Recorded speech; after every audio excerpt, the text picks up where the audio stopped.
The perennial scarcity of water in Katakwi district, especially in the recently ended dry season, has seen residents and cattle in Guyaguya sub-county share boreholes.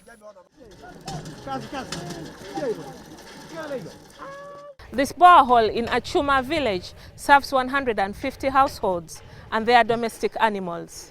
The residents say that at best the borehole is unreliable. So now they have taken to digging up underground wells for water for their domestic use.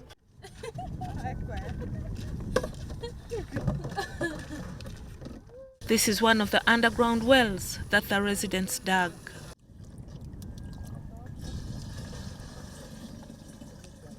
Kevin Susan Alungat, a 30-year-old mother of 5, says the well was dug last year after a nearby well dried up. The borehole has many people, so it's not reliable. We use this water for domestic use and watering our animals. We use it for drinking, cooking, and washing. Alungat says she does not have time to boil the water she gets from this well.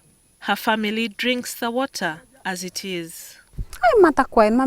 We don't boil it. We suffer from skin rashes and diarrhea. Joseph Ejoku, the LC5 councillor for Guyaguya sub-county, acknowledges that the water situation is alarming. You find during the time of drought, our neighbors Karamojongs also come closer within our area. Always they come to look for two things: grass and water for the animals, which becomes scarcity.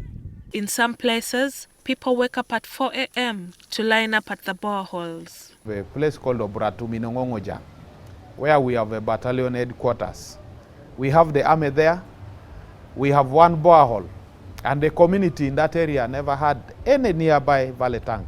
And you can now understand the congestion that is there. Currently, the rains have begun falling again in Katakwi district, and the valley tanks that the government built in Ongogoja sub-county to water the cattle are slowly coming back to life. However, this is not fast enough for a district where people have huge herds of cattle.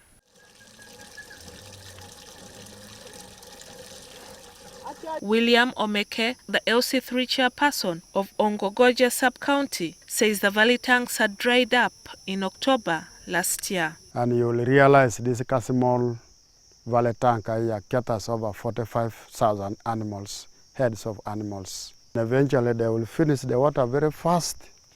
And then when it reaches November, that is the time we begin suffering here. The district chairperson of Katakwi, Geoffrey Omolo, says this is the first time in many years that the water scarcity in his district has hit record levels. We used to have the traditional dams that could contain water throughout the year.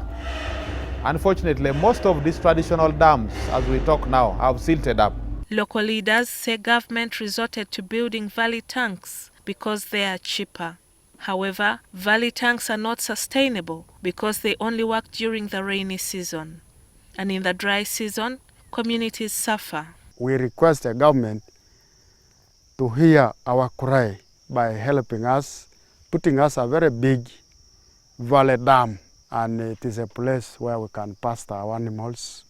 And a lot of animals are here when you compare with the other sub-counties. Desilting a dam can cost up to R1 billion shillings, as opposed to the cost of constructing a valley tank at 300 million shillings. The traditional dams were located in very strategic areas, such that they would collect much water when there is rain. But most of these valley tanks are maybe put aside. There is some little water that will come, but not much that can be contained for the long period of drought. Now that the rains have come, the relief to the rural communities in Katakwi district is tangible.